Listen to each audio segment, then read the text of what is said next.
the mainstream won't touch. This guy is by definition a globalist. And the stories that matter. Rav's own Ben Berquam. Right up over this hill, we got an armed cartel. I see him. Live. Breaking news right now here on Real America's Voice. Unfiltered. These people are domestic terrorists. And unapologetic. We're here to take a stand for God and country. Does feel good, doesn't it? America's Voice Live starts now. Welcome to America's Voice Live. I'm Terrence Bates in for Steve Gruber. What is today? Today is Wednesday, the 16th. So good to see you. All right, let's get right into today's top stories. President Trump addresses concerns about the Epstein list, calling it a hoax brought on by Democrats. While some are calling for full transparency, others want to move on to other more pressing issues. So, what do you, the American people, think about all of this? Plus, the Senate could vote on President Trump's recisions package as soon as today. Ahead, a tax expert joins us to discuss what cutting more than $9 billion in federal spending means for you, the taxpayer. And then later, President Trump secures another round of investments for America, paving the way for American energy dominance. Coming up, the latest from Tuesday's high-powered energy and innovation summit in Pittsburgh, Pennsylvania. First, though, do the dollars being spent on USAID and PBS make sense? Happening right now, the U.S. Senate is debating President Trump's more than $9 billion rescissions package aimed at rolling back wasteful government spending. However, after 3 Senate Republicans voted against the measure getting out of committee, Vice President J.D. Vance had to step in Tuesday night and break the 50-50 tie. The proposal claws back billions of dollars in previously appropriated funding to the aforementioned agencies and more. A marathon session of amendments and votes is expected to happen throughout the day. Plus, the measure has to make it to the House by Friday. Here with me to discuss this is Congressman Rudy Yakum of Indiana's 2nd Congressional District. Congressman, good to see you. Appreciate you taking out some time from your busy schedule to join us. Terrence, thanks for having me on. Of course, always a pleasure. So I'm curious what your expectation is in terms of what you and your colleagues are going to get back from the U.S. Senate as they're working their way through this rescissions package. Well, from my perspective, the most ideal scenario is that the Senate passes the package as is, and it goes straight to the president's desk. Of course, if they make any amendments to that package, it will have to come back to the House. We will then absolutely pass that package and send it to the president's desk. So we will get this rescissions package done because let's be clear, the $9 billion that is in this package is not an insignificant amount of money. It's a lot of the money to the Hoosiers that I represent back in Indiana's 2nd District. Most Americans feel that the federal government is actually too big, and we need to scale back the size and the scope of the federal government. And this rescissions package, this first one that President Trump sent, it does just that. This rescissions package, while it makes some real cuts, do you see it as being more symbolic, really kind of laying out a groundwork for future cuts and for really making sure that you and your colleagues and the government are more responsible stewards of the American taxpayer dollar?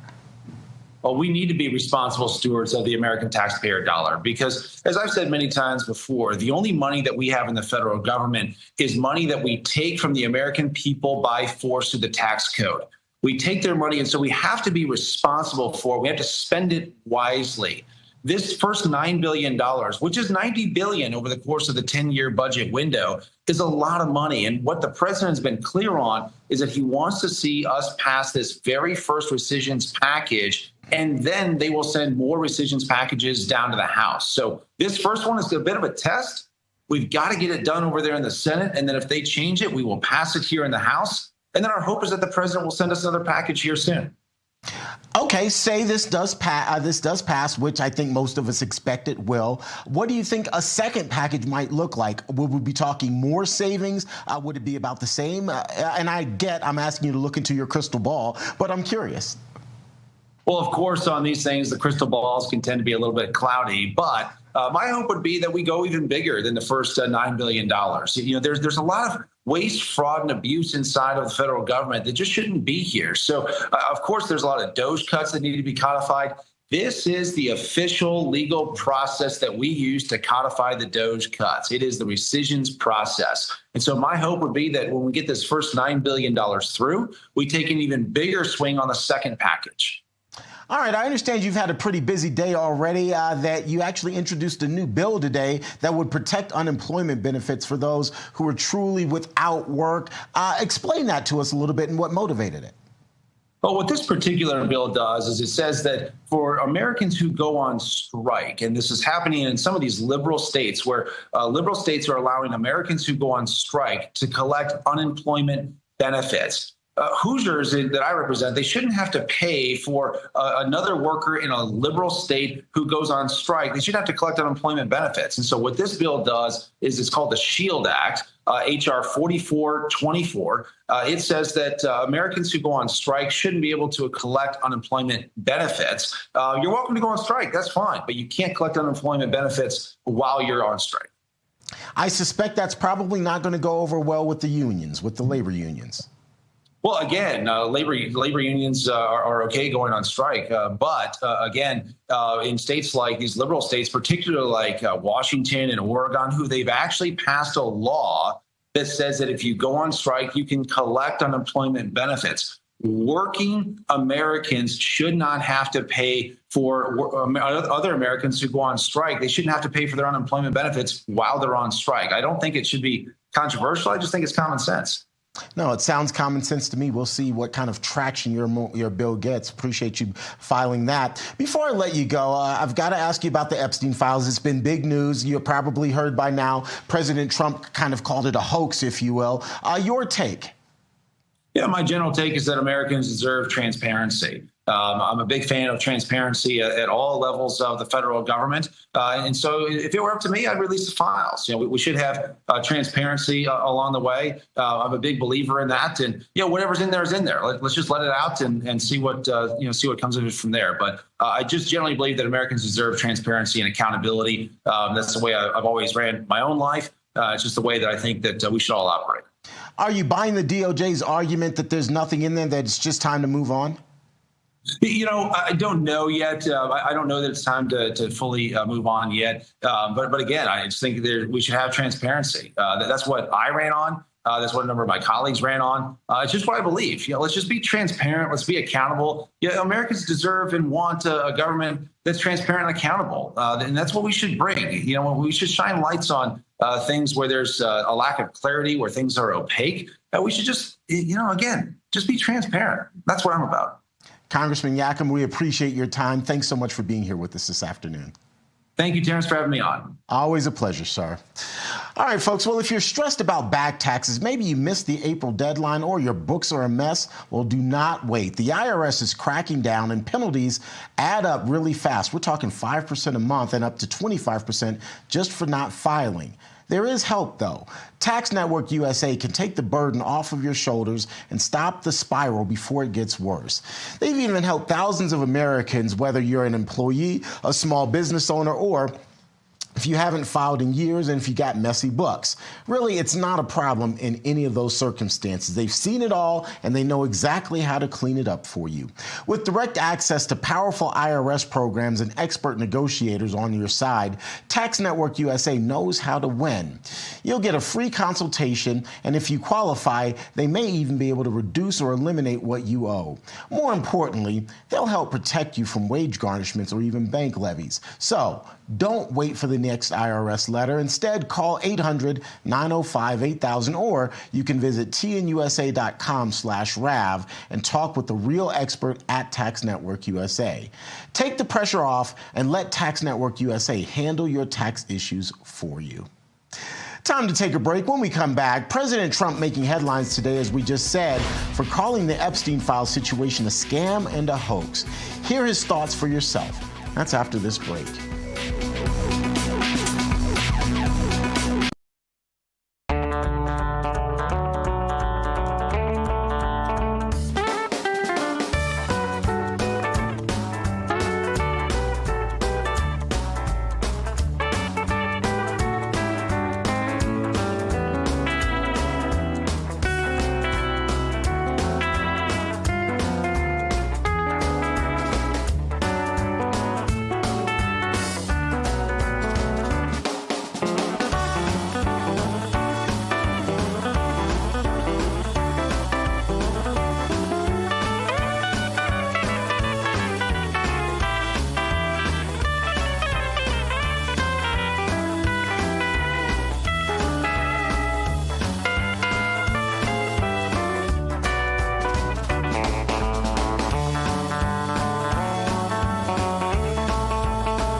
Lake City, Utah. Good afternoon to those of you tuning in from there. President Trump lays down his truth when it comes to the Epstein files, both on Truth Social and later in person before reporters in the Oval Office. The commander-in-chief calling the situation a hoax that's being pushed by Democrats and fueled by weak Republicans. It's been run by the Democrats for 4 years. You had Christopher Wray and these characters and Comey before him. And it's a bad group. It started, actually, look at the Steele dossier that turned out to be a total hoax. The 51 agents, the intelligence, so-called intelligence agents, it was a hoax. It's all been a big hoax. It's perpetrated by the Democrats. And some stupid Republicans and foolish Republicans fall into the net. And so they try and do the Democrats' work. The Democrats are good for nothing other than these hoaxes. They're bad for policy. However, the president is in support of Attorney General Pam Bondi releasing what he calls credible files on the case. Here with me to discuss is the executive editor, of the Washington Examiner magazine, Jim Antle. Jim, good afternoon. Good to be here with you. All right, so what do you make of the president's assertion there that this is all a hoax?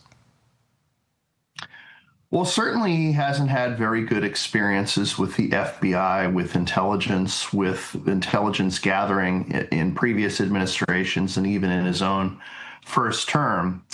I'm not really sure that this messaging is going to work, at least not with the supporters of his who are most concerned about the Epstein files and most want to see them released, because the very big difference between Trump Russia and Epstein is that a lot of the people who really want these files and are convinced that there's something being hidden by the government and by powerful people are long-term and pretty strong Trump supporters. And the Trump campaign, certainly people in the president's orbit, made it sound like until a week ago that some type of release, some type of additional information was on the way, and they'd been promising it for quite some time, and now there's been a sudden change of tune, and the president himself seems Jim, I've got to interrupt you. Jim, I've got to interrupt you. I apologize, but President Trump is actually coming out to speak right now, so we want to listen into what he has to say.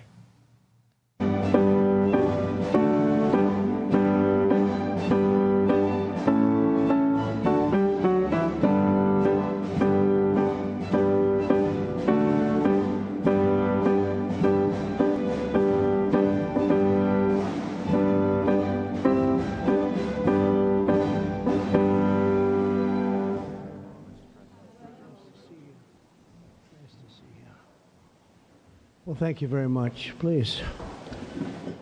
It's an honor to be with you. We're making a lot of progress in our country, generally too. But this is a very special time because we've worked very hard to put ourselves in this position. Today we strike a righteous blow to the drug dealers, narcotic traffickers, and criminal cartels that we've all been hearing so much about for so many years, and very little has been done. And we take a historic step toward justice for every family touched by the fentanyl scourge as we sign the Halt Fentanyl Act into law. Good job. Good job.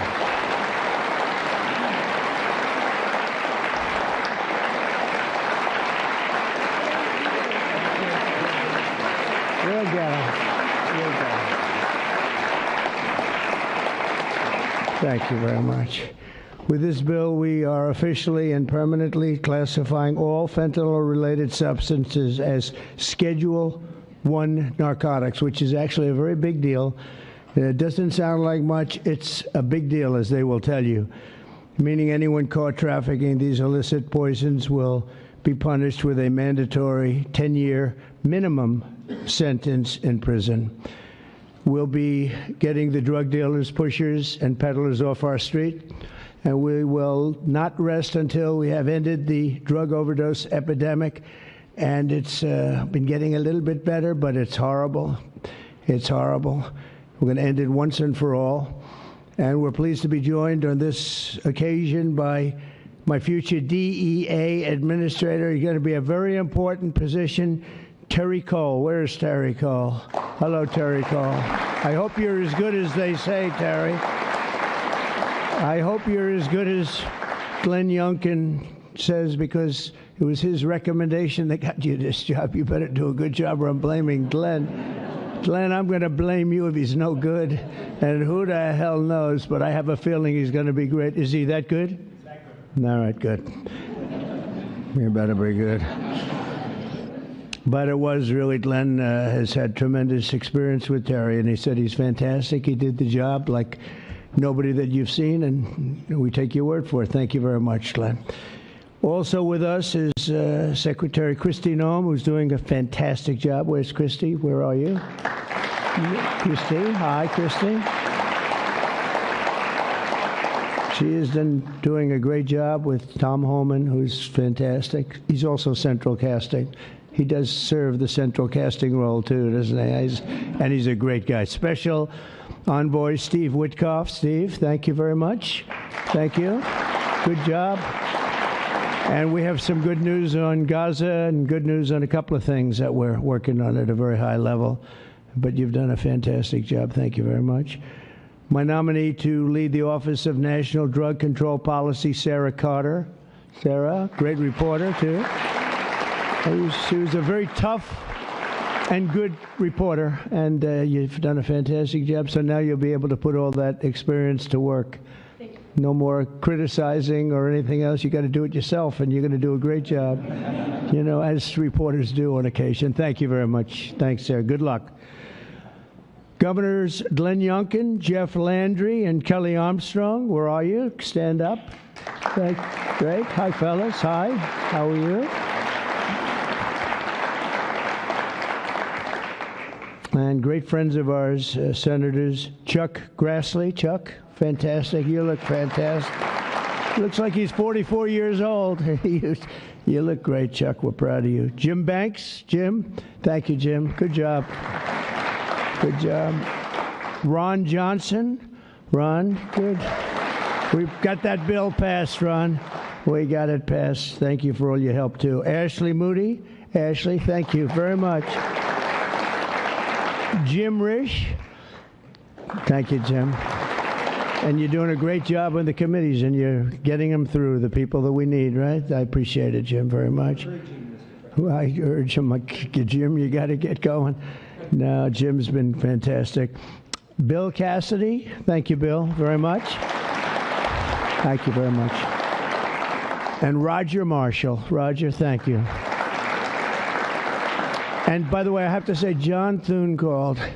He said, can you get my senators back? We're taking a vote, so we're going to go as quickly as you can. And if you feel like the urge, just get out. And we got to get all these bills signed, a lot of them related to what we're doing. So don't have the urge to stay. I won't be insulted if you walk out. But he just called. He said, could you get him back as soon as possible? Representatives Morgan Griffin, Brett Guthrie, Andy Biggs, Andy Barr, Buddy Carter, Addison McDowell, Troy Balderson. Hi, Troy. Randy Feenstra. Thank you, Randy. Scott Franklin, Tony Gonzalez, John Joyce, Dan Muser, Mike Carey, Scott Fitzgerald, Diana Harshbarger, Bob Latta. That's a good group of people. Hal Rogers, Mike Rowley, and Nick Langworthy. Thank you. We've got a lot of great people. That's a lot of political talent we have. A lot of political talent. Thank you very much. Thanks as well to State Attorneys General Brenna Bird. Thank you, Brenna, wherever you may be, because, you know, Brenna, she was the first one in that state to endorse Trump. Thank you very much. I don't forget those things, even though this is non-political today, okay? Alan Wilson, Chris Carr, and Marty Jackley. Thank you all very much. Thank you. So 6 months ago, we came into office and inherited the worst drug crisis in American history by far. They did nothing. For 4 long years, Joe Biden surrendered our borders to the most evil and vicious traffickers, networks, and everything else on the planet Earth, allowing foreign drug cartels to carve out a massive footprint on American soil. We were doing nothing. This open borders nightmare flooded our country with fentanyl and with people that shouldn't be here, some of the worst people on earth. And illicit drugs decimated American communities and left us with the largest law enforcement challenge in our country's history, and hopefully will always be the largest. I can't imagine anything being worse. They allowed millions and millions of criminals into our country, 11,888 murders, 50% of whom murdered more than one person. On day one of the Trump administration, we declared an all-out war on the dealers, smugglers, traffickers, and cartels.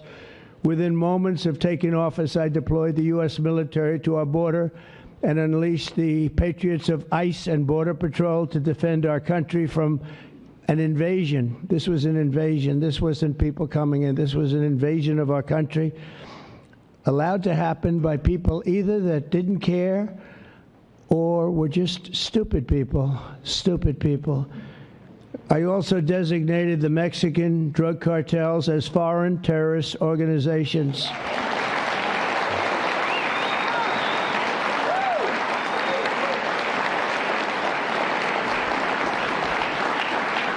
And within a few short weeks, believe it or not, if you remember, now we've even surpassed that, but we achieved the most secure border in U.S. history. And last month, we had the lowest number of illegal border crossings ever recorded. We had in June, the number was actually 0. Now, even I don't believe that, but we're going to take it. How can you go from hundreds of thousands to 0? But that's what they say. And these are very liberal people that do the recording, so I think we're going to have to take it. But the number was 0 in June. Can't get much better than that, right? On day one, I signed executive orders to create new Homeland Security task forces, marshaling the full power of federal law enforcement to eradicate transnational criminal networks and traffickers from our soil. We wanted them out. 2 weeks ago, we secured the resources necessary to achieve that mission when I signed the One Big Beautiful Bill into law. And I want to thank you all. I want to thank you.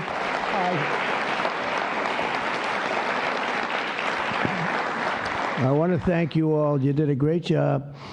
And you could go point after point how good it is. You know, they have just a hit against that. It's one of the biggest tax cuts in history.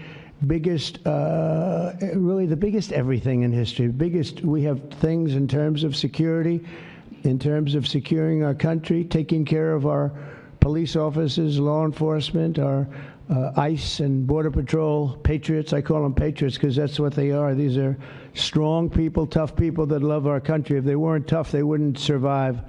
But we do more for the country in that bill, I think, than just about any bill that's been passed. And we're going to have to start speaking about it because the Democrats use it. They say it represents death. How effective is that, right? That's pretty good. It represents that. That's all they have. They only have lies. It's the only thing they have. They don't have policy.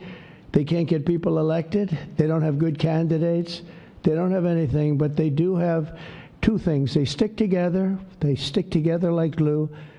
And they always come up with a good little tagline. This tagline is death.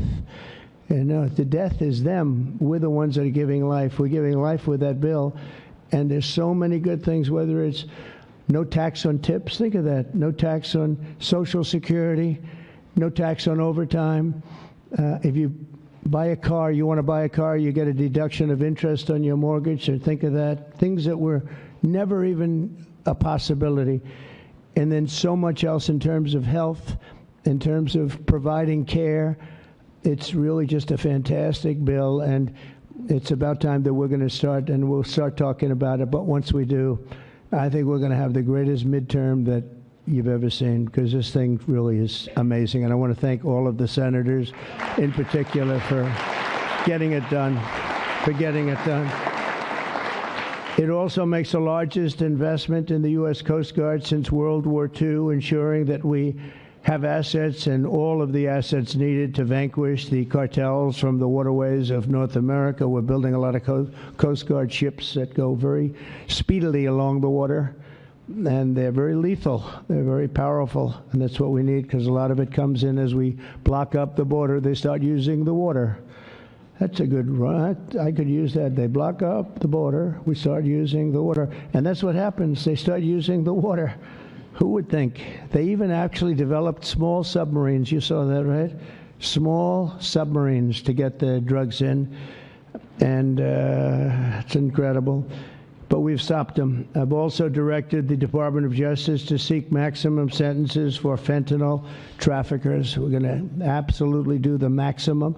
Since my inauguration, the DOJ has seized over 4,500 pounds of fentanyl, which is a record, including with the enormous Sinaloa cartel bust in May, one of the toughest cartels out there, the largest fentanyl bust ever in United States history. And now with the signing of the Halt Fentanyl Act, in just a few moments, we are delivering another defeat for the savage drug smugglers and criminals and the cartels who have a tremendous amount to say about Mexico. If you want to be nice about it, I'm trying to be nice about it. They have very strong controls over Mexico, and we have to do something about that. Can't let that happen. The Mexican authorities are petrified. They're petrified to show up at their office. They're petrified to go to work because the cartels have a tremendous grip on Mexico and the politicians and the people that get elected. For years, the monsters who manufacture illicit fentanyl have sought to skirt legal restrictions by making minor variations of the chemical compound, and in the process, they've developed even more toxic versions of the drug. One common variant, known as carfentanil, it's becoming more and more common. It's 100 times more potent than the original version of fentanyl. Can you imagine? Look at what you have to suffer with the original. I mean, this is 100 times more potent, and it's happening stronger, more and more dangerous. And as you know, and I have a very good relationship with President Xi of China, but I imposed a 20% tariff on China because of the fentanyl, and I call it a penalty. It's a penalty because China delivers much of the fentanyl. Some people would say all of it. They deliver it into Mexico and even into our own country. We have a 20%, so they pay billions of dollars in damages for what they've done. And I think we're going to work it out so that China is going to end up going from that to giving the death penalty to the people that create this fentanyl and send it into our country, whether it's through other countries or directly. I believe that we would have had that deal a long time ago. I shook hands with them, and then we had a rigged election, and we had somebody else come in, and they didn't know anything about a deal for the death penalty. The death penalty is going to be imposed on people from China that make fentanyl and send it into our country. I believe that's going to happen soon. But as of today, all fentanyl-related substances will be banned forever, and those who traffic in these deadly poisons will be put behind bars for a very long period of time. We're joined today by just a few of the millions of families ravaged by this scourge, including Greg Swan from Michigan, who carries with him the heartbreaking loss of his beautiful son, Drew. Drew became addicted to opioids after being prescribed painkillers following a sports injury, got injured, and this is happening so much, got injured in sports and ends up, you leave the hospital a week later and you're addicted. But he fought through it and got himself clean. Then one day, Drew took a pill laced with fentanyl. He took it just casually, thought it would be okay. Took a chance and he thought it'd be okay, and it didn't work out. And he tragically lost his life. And Greg, I'd like you to come forward, and if you could just say a few words about your wonderful, wonderful son, please. Thank you, Mr. President. Honor of my life. Thank you very much. Thank you. Thank you so much, Mr. President. I will be brief. It's the honor of my life to be here, and Drew was the happiest day of my life was when he was born, and he always called me his hero to the day he died. And his passing ruined, I thought, my life, and every parent back here that I meet and in the audience, some of my friends, their life is gutted when they lose a kid. There's despair and there's hopelessness. But we've been able to find some repose in going out and advocating, and we want to hit every school in America. There's 26,727 of them. We want to go into every one. The kids are silent when they hear we lost somebody to this, and we tell our story, and they leave unequivocally ready to run away from fentanyl. I would just like to say thank you, Mr. President, for stopping the border crossings. Full stop, mic drop.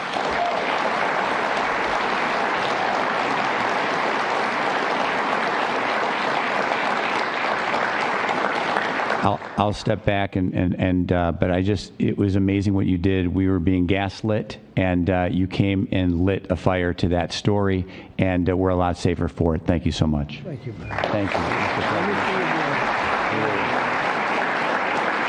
Thank you. Yeah, thank you so much. Thank you. That's tough stuff. We're also grateful to be joined by California native Ann Fundner, who lost her beautiful eldest son, Weston, to fentanyl when he was just 15 years old, exactly 1 year ago today. Ann delivered a moving tribute to Weston at the Republican National Convention. People that saw it have not forgotten it. And Ann, I'd like you to please come up and say a few words about your wonderful boy. Thank you. Please. Thank you, darling. Thank you so much. It's an honor. Good afternoon, Mr. President and distinguished guests. My name is Ann Fundner. Oh, come here. I'm going to hold it. Thank you. Okay. And I'm an angel parent. 1 year ago today, on July 16th, I stood in front of America and told the story of my son, Weston, at the RNC. And about how he was a beautiful, loving, had a wonderful life. We did everything right. But one pill, one mistake, given by a friend under peer pressure, took his life. In the last 4 years, fentanyl became the #1 killer of Americans ages 15 to 48. And children under 14 are the fastest growing demographic. President Trump, for 4 years, we felt ignored. But you've changed that, and we appreciate that so much. You've closed the borders, sanctioned cartels, imposed tariffs, closed shipping loopholes. Most people don't know about that. That was a big one. Dealt with countries where it's coming from. You mobilized Treasury, Justice Department, Homeland Security, lawmakers, legislators, and today the signing of the Fentanyl Act, bipartisan and overwhelmingly supported by everybody, making fentanyl a Schedule I drug to strengthen the criminalization and prosecution of people who peddle this. It is a lifeline for families across America and keeping our families safe. And that's all you always want, to keep America safe. And thank you so much. Thank you for keeping America safe and for our children. And this is what we voted for, Mr. President. God bless you. God bless our angel families who are all here with us today, and all of you sitting up here with us. And God bless America. Thank you so much.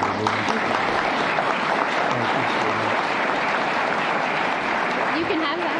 Would you like that? I would love to give that to you. Thank you. Thank you. Thank you very much. It's just crazy that we have to even be doing this. It's so sad, should be so unnecessary that we stand here for years and years doing the same thing over and over. It's terrible. A friend of mine, a longtime friend of mine, is Jackie Siegel, and her beautiful children, her husband David just passed away. David Siegel was a great developer, great developer, great guy, a friend of mine. But her children, Jordan, Jacqueline, and Drew, come from Florida. Jackie lost her beautiful daughter, Victoria, to drugs when Victoria was just 18 years old, a beautiful person. And this April, Jackie lost her sister, Jessica, to fentanyl. In her daughter's honor, Jackie founded Victoria's Voice. And I'd like to ask Jackie to come up and say a few words about her daughter, her husband, her family. She's comes from a great family, and they've been fighting this scourge for a long time. Thank you very much, Jackie. Thank you. Mr. President, it's an honor to be here today on behalf of our family, my late husband, and all of the other affected families for this important signing on this bipartisan issue. 10 years ago, when our daughter, 18 years old, passed, Victoria, she was 18, she passed away of a drug overdose. We formed the Victoria's Voice Foundation, and the Trump administration was very helpful in passing the CARA Act, which saved many lives back then, bringing out the Narcan. And we're so honored. Well, actually, when my husband passed away, thank you for the phone call and your love and support. Our family loves you, Mr. President. That day, when my sister found out of my husband's passing, she did a line of cocaine that she thought was cocaine, and it was fentanyl. So I lost both of them in the same day. And it's been a very rough time, but it's turned me into more of a fighter to carry on my husband's legacy and the other families' legacies of saving lives.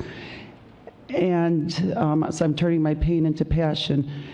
And also, on top of this, with the signing of this important the act that you're doing, we are joining with Victoria's Voice is joining with founding fathers, and we're going to start the Angel Army, so we're even growing even more under this Trump administration. Okay. And we're going to spend the rest of our lives doing this.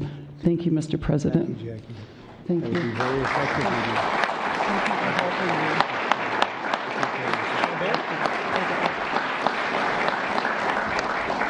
That army will be very effective, knowing Jackie. So thank you very much, Jackie. Everyone knows someone touched by the incredible crisis that we've all been watching all over the world. They're watching it. Other countries have the problem. But I don't think there are too many that have it more seriously than us. They come here and they rip us. They rip us so badly, the cartels and all of the others, because we're sort of a rich country. And that's where the money is. So it happens. People say, why is it so much? Because we have money. We're richer than other countries, so they come here more. They take the money like taking candy from a baby. So today, on behalf of all Americans who have lost a loved one to opioids, we renew our vow to liberate America from this horrible plague. And I hope you're going to do a fantastic job. You have no idea how important you are. You have like maybe the most important job just about in government. There's nothing more important than what you're doing, so I wish you a lot of luck, and we'll be there to help you all the way along, okay? Once again, I want to thank Congress for passing this important bill and for all the work you've done over the last 2 weeks, all of you. What a job you've all done. It was the congressmen and women and the Senate has been unbelievable. And I'd like to ask, if you want, stand right up here while I sign the bill, and then we're going to get you right back so you can keep passing other bills and make America great again, right? Okay, thank you very much. It's great to have you.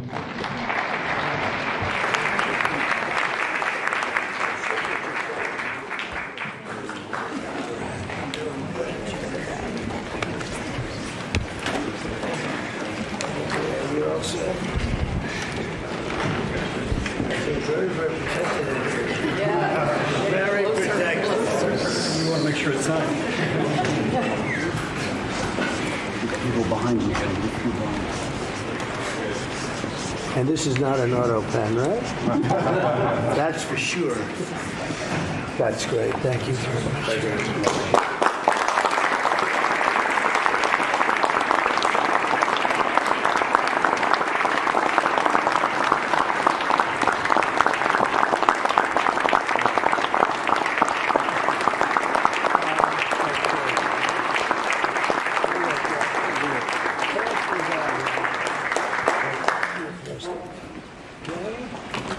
Pass them out. We'll give some to the back, too. Okay, we'll just pass them out. Thank you very much, everybody. This is really an honor. Very important. One of the more important things that we'll ever sign, I suspect. And thank you all for the great job. Thank you. Thank you very much, everybody.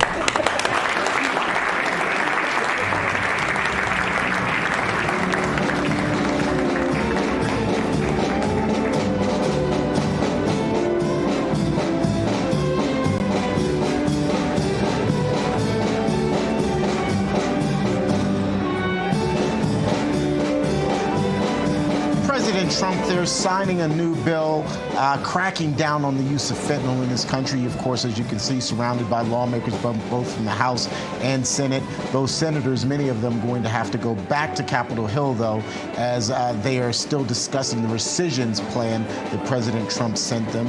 There's still ongoing debate on that issue, so they'll be heading back. But again, President Trump cracking down on the use of fentanyl and the distribution of fentanyl. Also having a number of family members speak there during the ceremony who have been affected by the use of fentanyl, the deadly drug that, of course, has become a scourge across the country. We'll, of course, continue to have coverage on this as we move on throughout the day here on Real America's Voice. In the meantime, a future with financial stability is an important value for many Americans. And with the fluctuating state of taxes, stock markets, and general economic conditions, one can be left wondering what the future holds not only for the American dollar, but also for their retirement. And that's where the Birch Gold Group comes in to help customers invest in gold, which is an asset with a high economic future that takes the guesswork out of financial woes, especially in the future. Joining me now is precious metal specialist for the Birch Gold Group, Philip Patrick. Philip, good to see you, my friend, as always. Good to see you, Terrence. So let's talk about the overall economy. There's been so much happening, from BRICS recently meeting, trying to destabilize the U.S. dollar, to President Trump's tariffs, which quite honestly is bringing some uncertainty to the various markets around the country. How important is it rooting oneself, if you will, in gold in these times of uncertainty? I mean, I would say it's more important today than it's been in our lifetimes. And, you know, you mentioned a few things, but it's almost the perfect storm right now for precious metals. We're seeing global volatility, not just financial markets here in the US, but across the world, inflation and debt, persistent issues, and of course, as you mentioned, the BRICS actively de-dollarizing. President Lula in Rio came out and said that they were committed to de-dollarizing and that they would move piece by piece until it was consolidated. So this is the broader economic picture, a lot of volatility, and gold, precious metals in general, really suit that climate. It's why central banks have set another record for gold purchasing in the first half of this year, and it's why gold's up almost 40% in the last 12 months. We expect it to continue. What are the economic consequences of, as you call it, de-dollarizing? Listen, you know, global reserve currency status, I think it's okay for now, but longer term, it's at risk, right? And the more people de-dollarize, it does a number of things. First of all, it devalues the dollar and it fuels inflation domestically for us.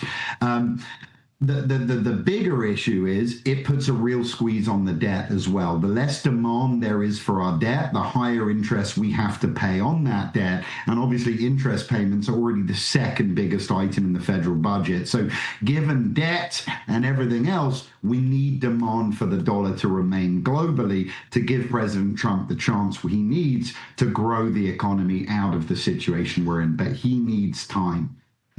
I have to say it's almost inconceivable to me, just as a layman, that the dollar would not be the world's reserve currency. Yes, there is a move towards that. We understand that. We realize that there are countries out there seeking to destabilize the U.S. dollar. But it almost feels like, from the outside looking in, that it's wishful thinking on their part, that there's no way they will be successful. And you mentioned over time, like what kind of time period are we talking about in which this potentially could happen? That's the key. Listen, there isn't any other currency ready to dethrone the dollar as global reserve in terms of depth, liquidity of the dollar market, there's nothing there that combats it. But there's a couple of things to look at. Number one, central bank gold buying. BRICS nations and others are using gold as a means to de-dollarize. Essentially, they're dumping US dollars and buying gold.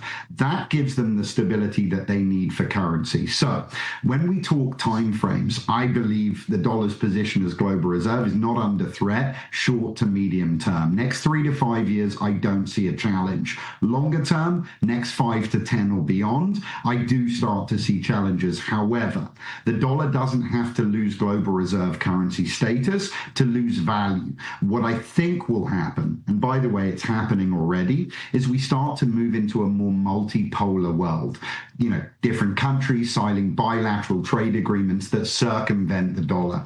Dollar demand over a longer period of time starts to wane. And as that happens, you know, I think the argument for the dollar as global reserve will start to wane longer term. So again, I don't see this shorter term at all, but the trend now is concerning. Lots and lots of bilateral trade agreements already signed circumventing the dollar. I saw, just as a quick point on this, Nicholas Taleb, who's the author of Black Swan, he was on Bloomberg the other day, and he said to the presenter, in no uncertain terms, the dollar is losing global reserve currency status. And the presenter sort of looked back and said, what evidence do you have for that? And he said, look at central bank gold buying and look at gold's performance. And it shows you the direction they're heading.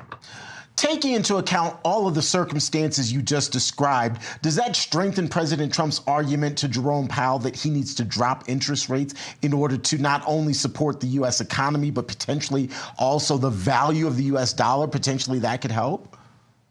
Look, lowering interest rates should weaken the value of the dollar, not strengthen, right? Keeping rates high should strengthen. Look, there is an argument for the Fed to lower rates now, right? Up until yesterday's CPI number, inflation was coming down. We saw a first quarter of negative GDP growth. There was a strong argument to do it. The Fed are showing themselves to be a little political, right? If they're saying, hey, inflation isn't cooling, we need to keep the rates up, they should have done that under Biden, but they didn't. So it feels like there's a political element here. There is a strong argument to lower rates to stimulate economic growth. The big reason President Trump wants to lower rates is to ease the debt burden, right? As interest rates stay high, interest rates on the debt stay high. So there's an argument to do it, but I think yesterday's CPI numbers, we saw a spike in inflation. That may be the catalyst for Powell to hold firm a little longer.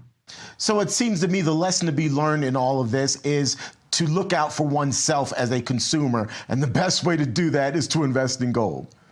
Listen, I am banking on President Trump pulling this off, right? I'm a Trump guy. I have been shouting from the rooftops for the last 4 years. However, people have to understand, if Trump pulls it off from where we are today, he will do what nobody in world history has managed to do. So for me personally, I'm banking, I'm hoping, I'm praying President Trump can pull it off, but I'm hedging my exposure as well. Gold is the best way to do that. What I would tell everyone, take what I say with a pinch of salt. If central banks around the world for 3.5 years have set consecutive records, by the way, first half of this year will be the single biggest half year in history, follow suit. They know currency better than anyone else. Philip Patrick, it's always a pleasure to talk to you. Always very informative. Good to see you. You too. Thank you. All right. Well, folks, don't wait. If you want to learn how to diversify your savings with gold, text the word America to the number 9898. Do so today and get your free gold information kit from the Birch Gold Group. We're going to take a quick, can't speak. We're going to take a quick break. When we come back, we'll have a story that reminds us of just how wonderful America is. Plus, we'll have your answers to our America's Voice question of the day. There it is on your screen. Do you think that the Epstein files will go public? Why or why not? Looking forward to your thoughts.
We are back with What Makes America Wonderful. It's a segment we do every single day in hopes of having you leave our show with a smile on your face. Today's story comes to us from the great state of Georgia, where a teacher's mission to help students in need succeeds and carried on even in the afterlife. Elementary school teacher Tammy Waddell unfortunately lost her battle to cancer and tragically passed away at 58 years old. Her students and colleagues describe her as a great teacher with a strong sense of devotion towards her profession. Just 2 weeks before her passing, though, she discussed her final wishes with her son, and in a display of genuine affection and desire to serve her students, Tammy asked that instead of flowers being brought to her funeral, the guests should bring backpacks filled with school supplies to donate to students who couldn't afford them. The guests honored that request, and over 150 backpacks filled with general school supplies were acquired and delivered to Tammy's school. When one finds a cause to devote to entirely and can also bring with it a sense of accomplishment, but to carry that devotion on even in death, certainly admirable and also indicative of one of the many things that makes America wonderful. All right, folks, let's end with America's Voice question of the day. Here it is. Do you think that the Epstein files will go public? Why or why not? Deborah Lynn Ancio writes, I'm not sure, but I know this. Maxwell is going to take advantage of this to get out. And Kim Spielman Howard writes, well, I think the American people want to see what kind of scumbags we are dealing with. Interesting perspective there.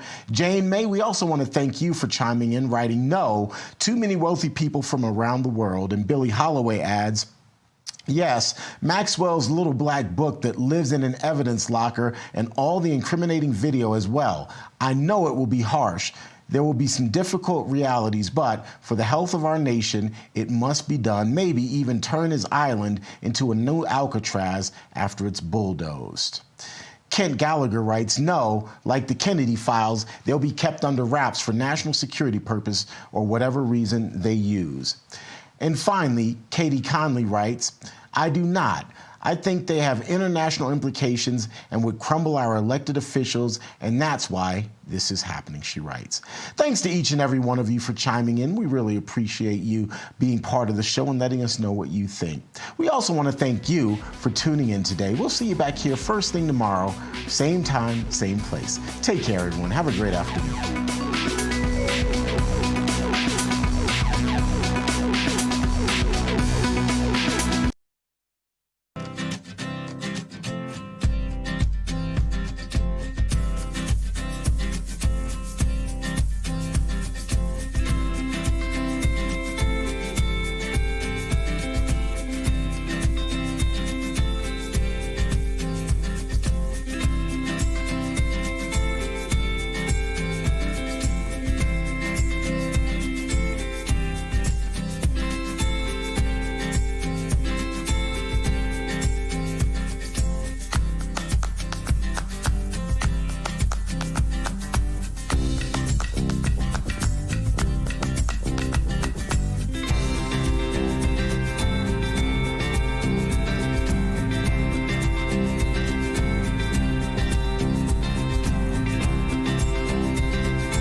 Tried to shut them up. There's no guarantee to free speech. They tried to cancel them. Deplatforming works. They even threw them in jail. Peter Navarro, Steve Bannon, now in prison. But they couldn't stop them. There's not a prison bill that will ever shut me up. They call them rebels. Basket of deplorables. They call them rogues. They claim to guns or religion. And they say they're outlaws. These are the kind of guys you like to smack in the ass. War Room presents Rebels, Rogues, and Outlaws. You set out to take Vienna. Take Vienna!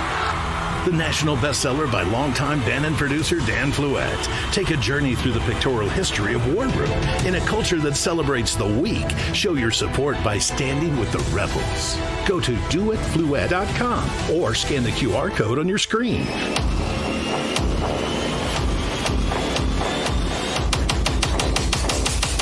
Use the code RAV20 for 20% off your order. Stand with the rebels and never back down.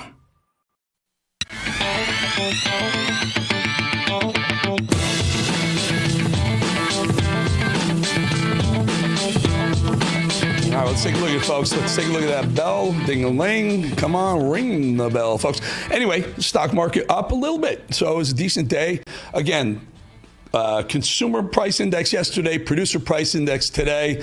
A little bit of inflation ticking up just a touch, but not a lot. Certainly not anywhere near where it was during the Biden years. That's for sure. Market waiting to see what's going on with tariffs. We keep hearing there's some announcements to be made. 223 or so in the Dow Jones on the upside. S&P up a little bit, couple 5, 19, 20 points. NASDAQ up 50 or so as well. One of the other things we've been talking about, oil. Oil prices hovering around $66, $67 a barrel. We want to see that lower. Crypto made a move back up today a little bit. So we were up to 123,000 at the high a couple of days ago, dipped down to 115,000 yesterday, back up to 119 actually as we speak. So markets digesting all the economic data that's coming at us.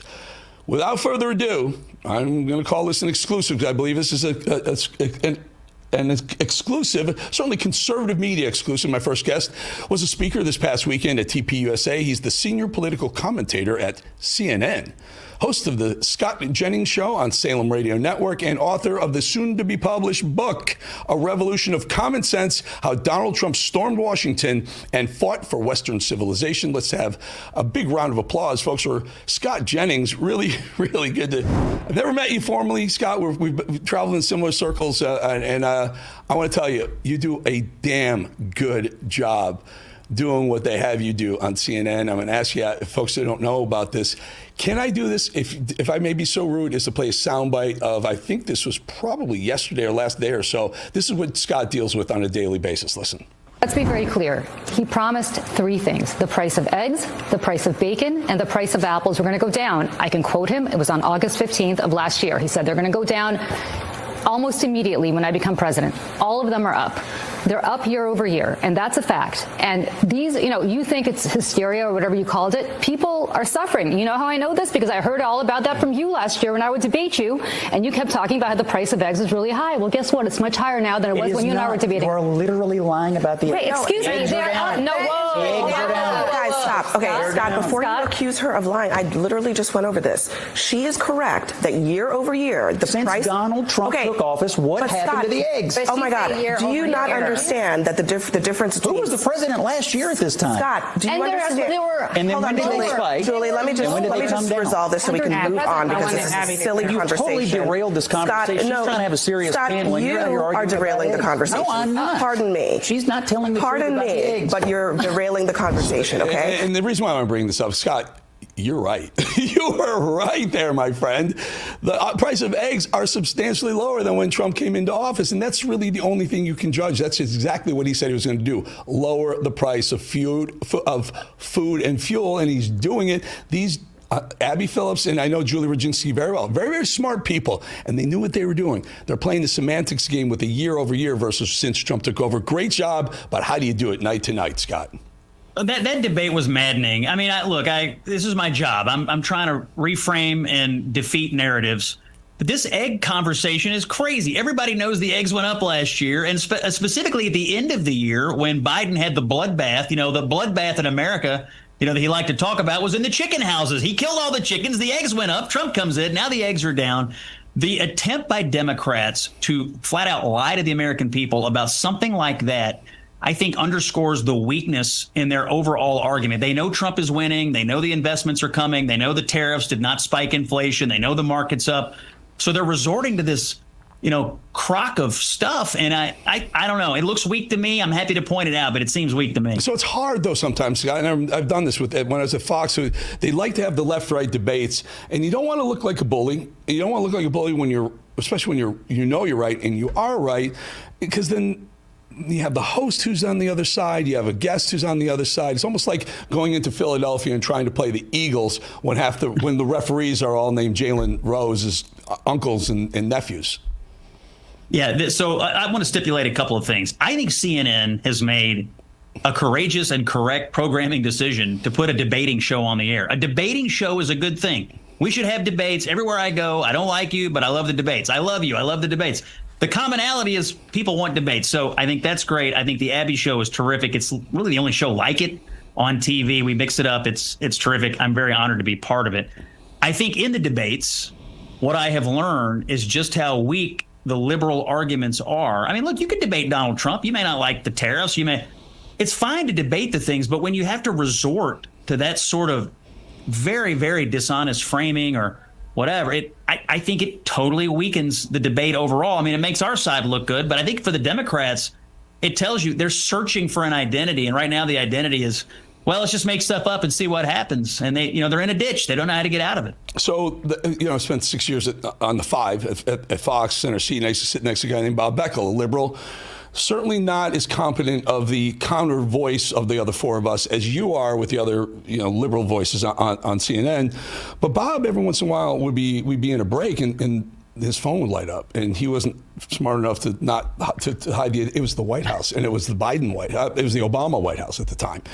And I'm just curious, do you get calls? Does the White House call you and say, hey, let's tweak that little narrative that way? Or is this, people want to know, is this all Scott Jennings, or are you hearing from them? It's actually the opposite. I call them, and I take my job as a pundit, as a senior political commentator, very seriously. I treat it like a journalist. I spend a good chunk of my day reading things, watching what the president and other politicians are saying. And then in the evening, when I have an idea where we're headed, I pick up the phone. I call the White House. I call people on the Hill. I call people that I trust. I try to bring into these debates the most insider information that I can to inform my own opinions. Where I get frustrated is when people don't do that kind of work and they're just making stuff up. But yeah, I have an ongoing dialogue with people in Washington, people around the country, politicians around the country, because I just think it makes me better as a communicator, as a commentator. Our audience deserves the most informed opinions. That's what I'm trying to give them. Mm-hmm. Sometimes some people say, I would call you, because of where you are, CNN specifically, and because Trump has noticed what you're doing. He's noticed your work. He likes your work. He talks about it. You could be probably the nation's most well-known conservative commentator. Or if you're a CNN viewer, you might be the black sheep of CNN, so to speak. Yeah, that's what the Daily Mail over in London calls me, the black sheep of CNN. I love being at CNN. I just crossed my 8th anniversary. I re-signed with the network earlier this year. They've given me the opportunity of a lifetime. And now with this debating show, which we put on the air about a year ago, the format changed about a year ago. I mean, it's really given me and a few other conservatives a chance to have an open engagement that we just haven't had in a long time. I think there's a hunger for it. So I'm really appreciative of the chance to do it. And it's, as you know, a lot of cable is just 5 or 6 people sitting around agreeing. I think the best TV is when you have people in conflict or in some kind of debate. The really best TV is when all the debates are good faith. I was on with Casey Hunt yesterday, a great show, The Arena. We had David Axelrod and Van Jones, who I think are terrific Democrats, and 2 of my best friends at the network. We had an amazing conversation about the news of the day. So these good faith debates, I think it's good for the network. I think it's good for the country. And it is, Scott, but I've been doing this a long time, my friend. You know what rates? It rates when your side wins. And I keep using this analogy to friends. They say, why don't you have a really, back and forth debate with a tough liberal? Chris Cuomo and I have a great relationship this way. We do more of that. And what people don't tend to really understand is cable viewers in this type of digital world viewers, they want to see their team win. They don't want to see, it's 6-3 football game. They want to see we won 57-0, and that's where the country is kind of going. Hats off to CNN for trying to be fair and balanced. We just saw Abby Phillips completely undermine your argument was correct. But I get what you're saying. Can I ask you this? A lot of people are floating your name to take over, to jump into the Senate seat, in Mitch McConnell's Senate seat next year in 26. What, are you thinking about it? Yeah, I haven't made any announcements about that. There's 3 people in the race. I know them all, like them all, have been in and out of their lives in varying degrees over the years. I've supported them all in various endeavors. So I'm confident the seat will remain Republican. I do think politics is a team sport. I think Trump's the head coach, and eventually he's going to weigh in on this. And my political advice would be to anybody, if he calls a play, we're going to have to run it. I wouldn't want to run against the president in Kentucky. So I don't really have any announcement about it at the moment. And let me throw that through the bowling sieve here. If Trump taps you, you're going to run. I pay very close attention to everything the president says. Got it. That's what I've learned to do this year. Good. That's a good position to be in. Tell us about the book, Scott. Yep. The book is called A Revolution of Common Sense, which is a phrase the president used in his inaugural address. When he said it, it jumped off the screen and off the page to me. I thought that is precisely the branding of what he's doing. And I thought, there's a book here. And I pitched him on it in February. I said, I think 100 books will be written, attacking you. I want one book at least to be written about the early months of your administration that shows how you came back and what you did with the opportunity. We had a great conversation about it in the Oval Office. He liked the idea. So I talked to him. I interviewed cabinet secretaries, people in the White House. I traveled with the president to Michigan on his 100th day in office. It comes out November the 18th. You can pre-order it now. You go to Amazon and type in A Revolution of Common Sense, Scott Jennings. It'll pop up. There's a picture of Trump on the cover. I think you're going to like it. And if you love Trump, you're going to like it. If you don't, I think you're going to learn something about his leadership style from all the people that I interviewed around him. So let me ask you this. Let me jump back to a question on the Senate seat. What are your thoughts on Rand Paul? He would be the senior if you did do it, or what's your thoughts on what Rand Paul is doing right now? He's a very staunch libertarian, and to the point where he's against some of the things that Trump's agenda is trying to push through. Your thoughts on the other senator from Kentucky? I know Senator Paul. I've supported him. I voted for him. I've raised money for him. I've been part of his operation there, just trying to support him. Kentucky's interesting. The same people who vote for McConnell also vote for Rand and vote for Thomas Massie. I mean, we have this libertarian, contrarian streak in Kentucky. We've always had it, and we're sort of proud of it. Rand is the purest representation of that. And this isn't the first time he and the president haven't been on the same page. He voted against him on a few things back in the first term as well. So it's not, if you're a Kentuckian, watching him, carve that libertarian path, it's not new. We know this about Senator Paul, and a lot of Kentuckians love it about him. Obviously, the president is frustrated with him right now on a few things, but that's okay. I mean, you don't have to, these guys are senators, they're their own people. They're a little different than House members, they're their own people. And Rand Paul has always been his own man. He's never hides the ball on his views, and he's voted accordingly. And occasionally it's put him in conflict with the president. There's probably a few votes he's cast that I would have cast differently, but that's okay. It's okay as long as you're honest about why you're doing it and what your views are. I think voters actually respect the honesty, even if it puts you in conflict with someone that they love, like they love President Trump back in Kentucky. Well, we want to wish you congratulations on the book. Comes out in November, but it's called The Revolution of Common Sense, How Donald Trump Stormed Washington and Fought for Western Civilization. Scott Jennings, really good to meet you, my friend. I feel like we've traveled in different circles, and yet we have kind of similar outcomes. Wish you well. Thank you for the, as of right now, exclusive so far, and thank you. Appreciate your time, and good luck. And if you do decide to run, we're going to come back and talk about that, because I know with CNN and other networks, you get a 2 or 3 week window to promote books. Otherwise, we won't be able to get you back. But if you're going to run, we'll get you back on, my friend. Thank you very much. Appreciate the time today. Great to meet you as well. And congratulations on your show here. Thank you. Scott Jennings, everybody. All right, folks, before we head to break, just want to remind you about the podcast and YouTube page, both updated daily. You can hear this show. If you missed that interview, caught the tail end of it, you want to see the whole thing, just go ahead and subscribe there. Across the bottom, there's all different places. It's always free. And also, don't forget, give us a shout. Let us know what you think of Scott and CNN and what he's doing.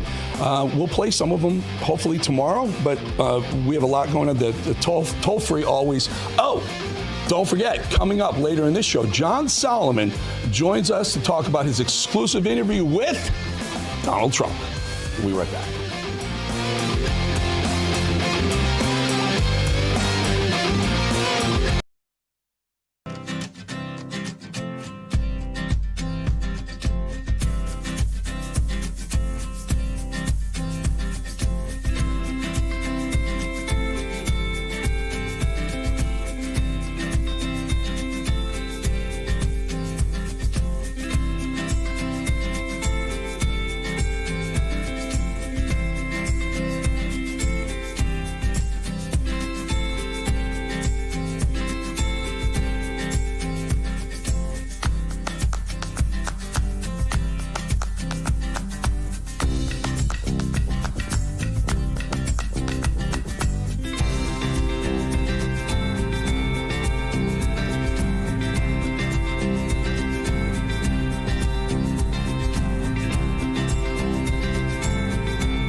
folks, let's bring in the next guest, former CIA covert operations officer, now CEO of Portman Square Group. He also has a daily podcast called The President's Daily Brief, a great podcast. You got to sign up for that. It's a great show. Mike Baker joins the show. Mike, good to have you back, my friend. We'll get to the Epstein stuff. I know everyone's waiting to hear what your thoughts are on Epstein, as am I. But just work us through Ukraine here a little, because as a Trump supporter, as a conservative, as a guy who left a television network because the owner of the network told me not to talk negatively about giving money to the Ukraine, and I literally walked for that reason. I'm just blown away that now we're going to, I guess, through NATO, send some more assets Ukraine way. Break this down for us a little bit, will you? Yeah, this is a really interesting story, right? And it's also, you're kind of highlighting an important part of it, which is this alternative universe that we're going to find ourselves in, where we're not going to provide direct U.S. aid, but we are going to provide direct U.S. aid. It's just going to be through this U.S. to NATO to Ukraine gravy train, basically. It's a clever idea, and I think one of the reasons why it's coming out of the White House is, look, President Trump spent 3 years, right, criticizing the Biden administration over essentially what they refer to as writing blank checks to Ukraine, right? So, he knows that if he went to Congress right now, it would be a battle trying to get a new Ukraine aid package pushed through. But at the same time, I think he is personally now irritated, frustrated, embarrassed to some degree by Putin, right? Because Putin's doing what you could have anticipated Putin doing a couple of years ago, right? So I think he's frustrated with Putin. I think it's about time. I think that part of it kind of surprises me, right? Because Putin hasn't changed his stripes. Before we get to Putin, stay in Ukraine. Yeah. Are you understanding that these are defensive weapons we're sending, or are these now becoming offensive weapons as well? Yeah, apparently, according to some sources, it hasn't been confirmed, but they're including offensive weapons. The idea being that, okay, fine, yes, you need air defense, you need, whether it's the Patriot battery systems or not, but it sounds like it's going to morph into offensive weapons as well, because, look, frankly, there's more appetite from NATO, European allies, to do that than there has been from the U.S., certainly, from President Trump and previously the Biden administration. So I think, Mike, I ask this way because this whole, why are we playing around with this, right? So like, for example, Trump pulled the trigger and bombed Iran. Personally, I thought he should have let Israel do what they were doing. They were effectively taking out the Iranian nuclear facilities, and it looked like they were on track to having it done. Maybe not as fast, but we went ahead and did it, put our fingerprints on it. Okay, worked out, everything's great. But now we turn around are we playing? My question is Trump playing footsie a little bit with with Ukraine, Russia, the way he didn't with the Middle East?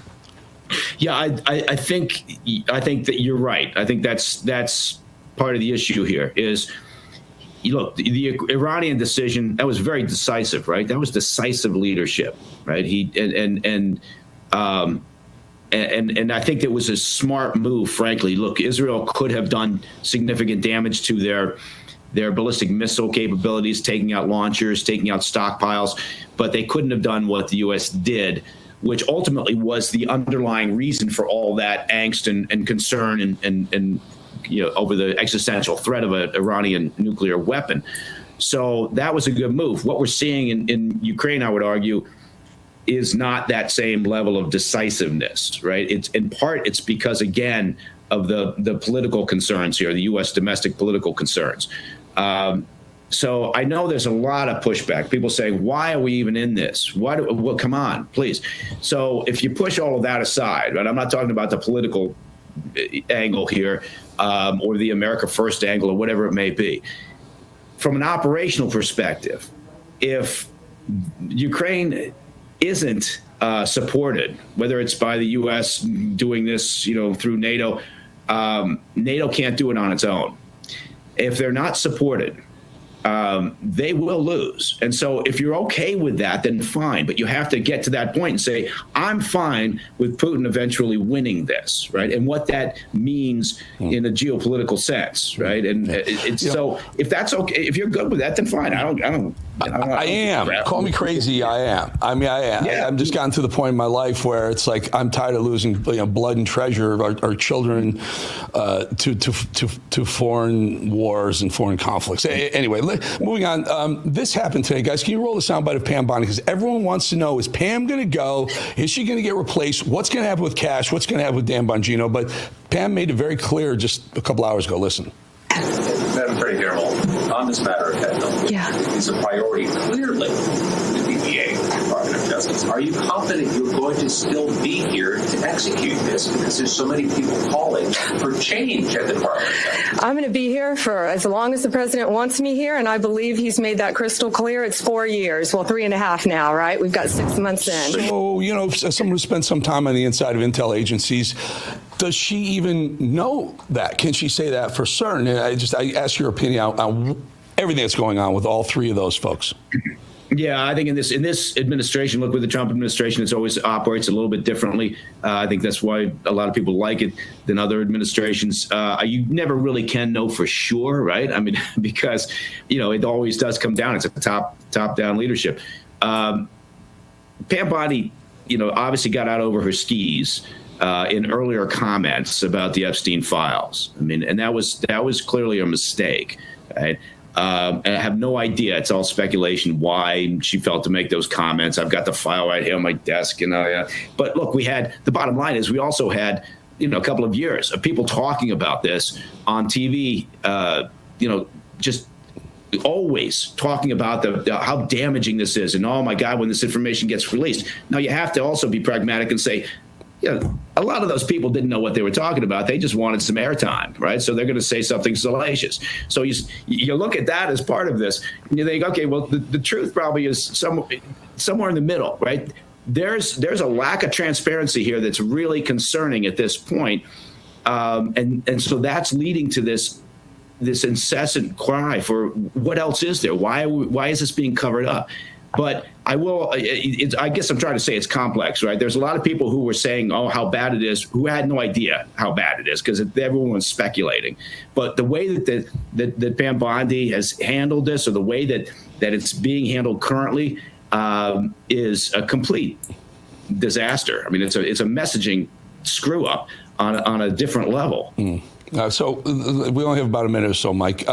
Sure. Bondi stays AG. Kash Patel stays director of FBI. Bongino, does he stay or go? I've known Dan a very long time, and I'm sure his head is spinning right now. Like the bureaucracy of DC may get to a guy who used to do very well in the podcast world, and he may want to head back to that seat. Your thoughts on, let's just call it a year from now. Will those three be in those jobs still?